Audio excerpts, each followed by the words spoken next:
শেখ হামিদুল্লাহ সাহেব খুব বেশি গুরুত্বপূর্ণ কথা বলেছেন। আলেমদেরকে আগামী দিনে জাতির নেতৃত্ব দিতে হবে। কারো বিরুদ্ধে করবো না, অন্তরকে বড় করুন, অন্তর বড়। কেবল নিজের মসলক, কেবল নিজের মজহাব, কেবল নিজের পীর, কেবল নিজের দল। What is this? It is a quite narrowness. Our heart must be broaden. নবী সাল্লাল্লাহু আলাইহি সাল্লামের আদর্শের প্রকৃত অনুসারী হতে হলে শুধুমাত্র ওয়াজ ও নসিহতের মধ্যে নিজেদেরকে সীমিত না রেখে আমাদেরকে উম্মাহর জন্য উপকারী শত সহস্র প্রজেক্ট হাতে নিতে হবে। এদেশে মানুষের সকল বিপদে, এ বিশ্বের মানুষের সকল সংকটে ওলামায়ে কেরামকে এগিয়ে আসতে হবে, নেতৃত্ব দিতে হবে। আজ পরিবেশ বিপর্যস্ত হচ্ছে, আমাদের মুখে কেন কথা নেই? কেন আমরা আজ মানুষের অধিকার নিয়ে সোচ্চার নই? কেন আজ আমরা দারিদ্র বিমোচনের জন্য সোচ্চার নই? কোন প্রাকৃতিক দুর্যোগে কেন সবার আগে আমরা ছুটে যাই না? এদেশের মানুষ আলেমদেরকে যতটা বিশ্বাস করে আর কাউকে সেটা করে না। অতএব আমাদের সম্ভাবনার জায়গাগুলোকে ব্যবহার করতে হবে। এই বিষয়ে আলোচনা করলে অনেক তরুণ আলেমরা, অনেক ইমামরা আমাদেরকে বলে, ভাই আমাদেরকে ফান্ড দেন, আমরা কিছু করি। এটা হলো শয়তানের সবচেয়ে বড় ধোঁকা। কেউ যদি মানব সেবা করতে চায় এবং সে যদি মনে করে তহবিলটা আমার সবকিছুর আগে প্রয়োজন, তাহলে মানব সেবার অর্থই সে বুঝে নেই। আমি বিশ্বাস করি মানব সেবা করার জন্য শুধু মানসিকতার প্রয়োজন, মানব সেবার জন্য অর্থের প্রয়োজন ততটা নাই। আপনি শুরু করেন। আপনি একজন মসজিদের ইমাম হিসেবে যখন দায়িত্ব পালন করবেন, আপনার এলাকার সমস্ত ময়লা আবর্জনা পরিষ্কার করে তরুণদের জন্য নানামুখী উদ্যোগ নিয়ে আপনি এমন সব কাজ করতে পারেন যে কাজগুলোর জন্য আসলে অর্থের কোনো প্রয়োজন নেই, তহবিলের কোনো প্রয়োজন নেই। শত সহস্র ফ্যামিলি ভেঙে খান হয়ে যাচ্ছে, ঘরে ঘরে দাম্পত্য কলহ শুরু হয়ে গেছে। আমরা শুধুমাত্র ফতোয়া দিচ্ছি, তালাক হয়ে গেছে। আমরা দুটি পরিবারকে, দুটি স্বামী স্ত্রীর মধ্যে, একটি দম্পতির মধ্যে সম্পর্ককে জোড়া লাগাবার জন্য উদ্যোগ কয়জন নিয়েছে? কয়জন মসজিদের ইমাম বলতে পারবেন যে আমি আমার মসজিদ মহল্লার সমস্ত মানুষদেরকে বলে রেখেছি, আপনাদের কারো স্বামী স্ত্রীর মধ্যে, বউ শাশুড়ির মধ্যে মনোমালিন্য তৈরি হলে, ভাই বোনের মধ্যে ঝামেলা তৈরি হলে আমাকে ডাকবেন। শতভাগ গোপনীয়তা রক্ষা করে আমানতদারিতার সাথে আমি আপনাদের মীমাংসার জন্য উদ্যোগ নেব, তার জন্য প্রয়োজনীয় প্রশিক্ষণ গ্রহণ করব। কয়জন আলেম আছে ভাইরা আমার? ওলামায়ে কেরাম যদি উদ্যোগ নেন, তাহলে আজ আমাদের ধ্বংস হতে যাওয়া পরিবার ব্যবস্থাপনা, এটাকে আবারও আমরা পুনরুদ্ধার করতে পারবো। অতএব মানব সেবার মানে শুধুমাত্র তহবিল ভিত্তিক, ফান্ড ভিত্তিক বিভিন্ন কার্যক্রম পরিচালনা করা নয়। মতবিরোধ এটা আমাদের স্বভাবজাত একটি বিষয়। ওয়াকাদাল ইনসানু আকসারা শাইইন জাদালা। যত জন তত মত হবে, এটি খুবই স্বাভাবিক একটি ব্যাপার। কিন্তু আজ মতবিরোধপূর্ণ বিষয়গুলোকে আমরা অনেকে বড় করে দেখি। আমি আশা করব সেগুলো খুব ছোট করে দেখে আমরা মতবিরোধকে মিনিমাইজ করা, সেগুলোকে কমিয়ে আনার চেষ্টা করব। ডক্টর খন্দকার আব্দুল্লাহ জাহাঙ্গীর রহমাতুল্লাহ একটি কথা বলতেন, আমি উম্মার এই বিশাল জনগোষ্ঠীকে ঐক্যবদ্ধ করার মতো শক্তি সামর্থ্য রাখি না, কিন্তু একটা শক্তি, একটি সামর্থ্য আল্লাহ আমাকে দিয়েছেন, সেটি হলো বিভক্ত এই উম্মাকে আরো বেশি বিভক্তির দিকে যেন না নিয়ে যাই। অন্তত উম্মার বাড়িতে আগুন লাগা এই ভয়াবহ পরিস্থিতিতে যেন নতুন করে আবার ঘি না ঢালি, নিজেকে যেন নিবৃত্ত রাখি, যে উম্মার বিভক্তির ক্ষেত্রে যেন আমার কোনো ভূমিকা না থাকে। এই চেষ্টাটুকু অন্তত আমরা করতে পারি। আমরা পজিটিভ ওয়েতে অনেক কাজ করতে পারি।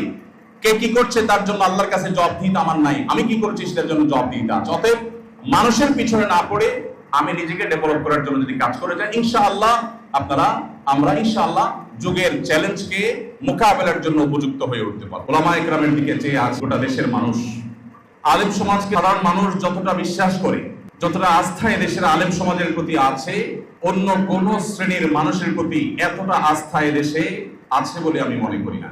এবং আমার বিশ্বাস যে ওলামায়ে কেরাম যদি সাধারণ মানুষের আস্থা, গ্রহণযোগ্যতা, নির্ভরতা, এই পজিটিভ দিকটাকে সামনে রেখে যদি তারা যুগের চ্যালেঞ্জ মোকাবেলার উপযোগী করে নিজেদেরকে গড়ে তুলতে পারেন, তাহলে ইনশাআল্লাহ বাংলাদেশের চেহারা বদলাতে খুব বেশি সময়ের প্রয়োজন হবে না। যুগের চ্যালেঞ্জ মোকাবেলায় উপযোগী এবং এই সমাজের জন্য সত্যিকারের নাফে এবং মুফিদ তথা উপকারী আলেম হিসেবে নিজেকে গড়ে তুলতে হলে কয়েকটি বিষয় আমাদের খেয়াল করা দরকার। সর্বপ্রথম যে বিষয়টি বলতে চাই সেটি হলো আমাদের নিয়তগুলো বিশুদ্ধ করা দরকার। আমরা কেন আলেম হতে এসেছি? যারা মাদ্রাসায় ভর্তি হয়েছেন, অনেকেই আছেন নিজের ইচ্ছায় মাদ্রাসায় আসেন, বাবা মায়ের ইচ্ছায় অনেক মাদ্রাসার ছাত্ররা মাদ্রাসায় এসেছেন। আপনার বাবা চেয়েছেন আপনাকে হাফেজ বানাবেন, মা মানত করেছেন আলেম বানাবেন। মায়ের মানত পুরা, বাবার স্বপ্ন পূরণ করা, এগুলোর জন্য অনেকে মাদ্রাসায় এসেছে। মাদ্রাসায় এসে তিনি কি করতে চান সে উদ্দেশ্যটা আমাদের অনেকের কাছে পরিষ্কার না। অনেকেই যখন আলেম হওয়ার কাছাকাছি পর্যায়ে পৌঁছে যান, মাদ্রাসা শিক্ষা সমাপনের দিকে এগিয়ে যান, তখন অনেক মাদ্রাসার ছাত্ররা তাদের হীন স্বার্থগুলো বড় হয়ে আসে তাদের সামনে। তারা মনে করে যে এই সমাজে আমার রুটি রুজির ব্যবস্থা করার একটা মাধ্যম হয়তো বা আমার এই আলেম হওয়া। এই হীনমন্যতা, এই নিচু চিন্তা থেকে বের হয়ে এসে আমরা যদি উন্নত চিন্তা ধারণ করতে পারি যে আল্লাহ তাআলা আমার রিজিক দাতা, আমি আমার জাতিকে যে আল্লাহর রাজ্জাক হওয়ার প্রতি ঈমান আনয়ন করার, পরিপূর্ণ দৃঢ় বিশ্বাস ধারণ করবার যে দাওয়াত আমি দিব, সেই দাওয়াত যদি আমার নিজেকেই আমি নিজে দিতে না পারি, আমি নিজেই যদি সেই বিশ্বাস আমার মধ্যে বদ্ধমূল করতে না পারি, আর সামান্য একটু আমার পেট পালা, সামান্য একটু ভালো থাকা, সামান্য একটু টাকা পয়সা উপার্জন করাটাকে যদি আমার মাদ্রাসা শিক্ষার মূল উদ্দেশ্য হিসাবে আমি স্থির করি, এটা হবে সবচেয়ে দুর্ভাগ্যজনক অধ্যায়। এজন্য এদেশ এবং গোটা বিশ্ব মানবতাকে যদি আপনি সেবা দিতে চান, নবী রাসূলদের সত্যিকারের ওয়ারিসের ভূমিকায় যদি আপনি অবতীর্ণ হতে চান, সবকিছুর আগে আপনার নিয়তকে খালেজ করতে হবে। সকল প্রকার নিচুতা, সকল প্রকার তুচ্ছ চিন্তা, সকল প্রকার সাধারণ চিন্তার ঊর্ধ্বে উঠে আমাদেরকে আল্লাহ রাব্বুল আলামিনের সন্তুষ্টি, আল্লাহর দ্বীনকে সার্ভ করার মানসিকতা আমাদের মধ্যে থাকতে হবে। অতএব আমি সর্বপ্রথম আপনাদেরকে অনুরোধ করব, আজকাল বিশেষ করে মাদ্রাসার ছাত্ররা মেশকাত দাওরা বা উপরের দিকে যখন তারা পড়াশোনা করে ফাজিল কামিল এই যখন চলে আসে, এই পর্যায়ে এসে অনেক ছাত্ররা আছে যে তারা কিভাবে ভাইরাল হবে, কিভাবে পরিচিত হবে, কিভাবে প্রসিদ্ধি অর্জন করবে, কিভাবে তারা লাইমলাইটে আসবে, সেজন্য তারা কসরত করতে থাকে। একটি আয়াত আমাদের সামনে সবসময় থাকা দরকার। আল্লাহ রাব্বুল আলামিন বলেছেন, আম্মা যাবাদু ফায়াযহাবু জুফাআ ওয়া আম্মা মা ইয়ানফাউন নাস ফায়ামকুতু ফিল আরদ। আমি যদি উম্মার জন্য নিজেকে উপকারী হিসাবে, যোগ্য হিসাবে গড়ে তুলি, আমার পরিচিতি, প্রসিদ্ধি, প্রতিষ্ঠিত হওয়ার যখন যতটুকু প্রয়োজন হবে তখন আসমান ওয়ালা করে দিবেন ইনশাআল্লাহ। নিজে নিজে আমি লাইমলাইটে আসার প্রচেষ্টা এবং এটার মধ্যে ডুবে থাকা, এটা আমাদের ইখলাস, এটা আমাদের নিষ্ঠার পরিপন্থী কাজ। অতএব আমাদের নিয়তগুলোকে সবকিছুর আগে খারিজ করতে হবে। মতবিরোধ এটা আমাদের স্বভাবজাত একটি বিষয়। ওয়াকানাল ইনসানু আকসারা শাইইন জাদালা, যত জন তত মত হবে, এটি খুবই স্বাভাবিক একটি ব্যাপার। কিন্তু আজ মতবিরোধপূর্ণ বিষয়গুলোকে আমরা অনেকে বড় করে দেখি।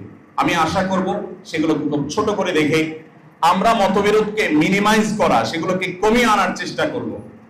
ডক্টর খন্দকার আব্দুল্লাহ জাহাঙ্গীর রাহমাহুল্লাহ একটি কথা বলতেন, আমি উম্মার এই বিশাল জনগোষ্ঠীকে ঐক্যবদ্ধ করার মতো শক্তি সামর্থ্য রাখি না, কিন্তু একটা শক্তি, একটি সামর্থ্য আল্লাহ আমাকে দিয়েছেন, সেটি হলো বিভক্ত এই উম্মাকে আরো বেশি বিভক্তির দিকে যেন না নিয়ে যাই। অন্তত উম্মার বাড়িতে আগুন লাগা এই ভয়াবহ পরিস্থিতিতে যেন নতুন করে আবার ঘি না ঢালি, নিজেকে যেন নিবৃত্ত রাখি যে উম্মার বিভক্তির ক্ষেত্রে যেন আমার কোনো ভূমিকা না থাকে।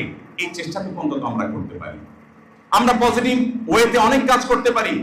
কে কি করছে তার জন্য আল্লাহর কাছে জবাবদিহিতা আমার নাই, আমি কি করছি সেটার জন্য জবাবদিহিতা আছে। অতএব মানুষের পিছনে না পড়ে আমি নিজেকে ডেভেলপ করার জন্য যদি কাজ করে যাই, ইনশাআল্লাহ আমরা ইনশাআল্লাহ যুগের চ্যালেঞ্জকে মোকাবেলার জন্য উপযুক্ত হয়ে উঠতে পারব। আস-সুন্নাহ ফাউন্ডেশন, উম্মার স্বার্থে সুন্নাহর সাথে।